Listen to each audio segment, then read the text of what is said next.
ठरलं तर मग या मालिकेच्या येणाऱ्या भागांमध्ये आपण बघणार आहोत की टीव्हीवर ब्रेकिंग न्यूज लागते की अर्जुन सुभेदार आणि सोबतच त्यांच्या बायकोचा कार अपघातात मृत्यू झाला आहे। ही बातमी ऐकून आता इकडे कल्पनाला प्रचंड धक्का बसतो। घरामध्ये वातावरण खूपच खराब झालेलं असतं। प्रिया मात्र या गोष्टीचा फायदा घेऊन कल्पनाला शांत करण्याचा प्रयत्न करते। इतक्यात जोरात दरवाजा उघडतो आणि अर्जुन आणि सायली दोघेजण जिवंत परत येतात। तेव्हा घरातले सगळेजण खूप खुश होतात, परंतु प्रिया मात्र प्रचंड घाबरते।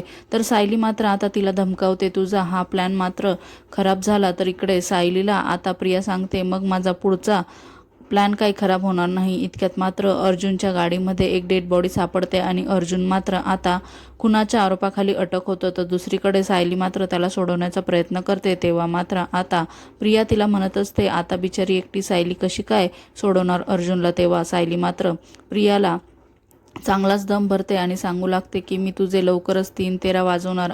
आणि हे ऐकताच मात्र आता प्रिया घाबरते। मालिकेच्या अशाच नवनवीन भागांसाठी आपल्या चॅनलला नक्की लाईक करा, शेअर करा, सबस्क्राईब करा।